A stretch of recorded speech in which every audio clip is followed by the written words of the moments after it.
No, Black history will never be taught in Florida classrooms. For real? I'll tell you why. Coming up.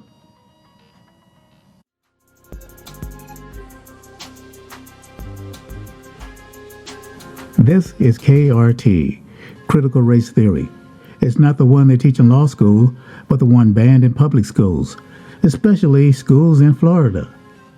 Florida Governor Ron DeSantis has blocked students in his state from taking an AP African American Studies course. High school students across the nation are challenging themselves with rigorous advanced placement courses. But on orders from Governor Ron DeSantis, Florida's Department of Education Office of Articulation sent a letter to College Board. That's the nonprofit organization that handles AP courses. The Florida Department of Education claimed that their course on African American Studies was inexplicably contrary to Florida law and significantly lacks educational value. The Florida law in question is the Individual Freedom Act, also known as the Stop Woke Act. The act restricts how race is taught in schools. It also bans the teaching of critical race theory at state-funded institutions. While Black history is required under the Stop Woke Act, these pieces of legislation ban any criticism of color blindness and mandate that history be taught in a manner that the state deems objective. Teachers are not allowed to make students feel guilty about past discrimination by members of their race. What is missing from the law is concern for students of color, academic freedom and rigor, and the development of critical thinking skills. But that's expected for a governor who has turned latching on to right-wing culture wars into an art form. DeSantis has bragged that Florida is where woke goes to die, a slogan that has catapulted him ahead of former President Donald Trump in polling about the 2024 election. Using the word woke, a term created by Black people to refer to systemic injustice, and disregarding what Black people meant by it in order to ridicule it as anti-Black. So in some ways, his administration banning an African American Studies AP class should not surprise us, but it should dismay us. Contrary to what DeSantis may wish to believe, research has shown that an inclusive curriculum improves academic outcomes for students of color and white students.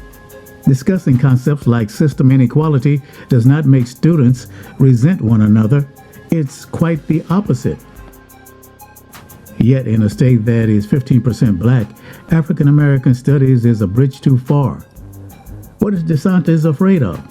Why would he not want students to explore inconvenient academic concepts like institutional and systemic racism and the ineffectiveness of a colorblind approach? Perhaps students will begin to question Governor DeSantis on why Florida still celebrates 3 Confederate holidays.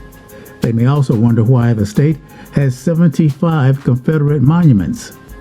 Students at Robert E. Lee High School in Duval County may already be wondering why their school includes the name of a man who fought for the pro-slavery Confederacy. Beyond symbols of paraphernalia, Florida has been ground zero for systemic racism. Students in Miami-Dade may learn that Overtown, an impoverished section of the city, was once a relatively prosperous Black community dubbed the Harlem of the South before city and state officials built highways right through Overtown, displacing thousands of Black residents and upending its business district. Residents were unable to live and set up their businesses in white communities, leaving Black Miamians in overcrowded communities that have been economically decimated for generations. Color blindness hasn't lifted the victims of that economic devastation out of poverty. Should students ever get to take the African American Studies course, they may begin to question how you solve a color problem by being blind to it. You don't cure cancer by being cancer blind. If anything, that would lead to worse conditions.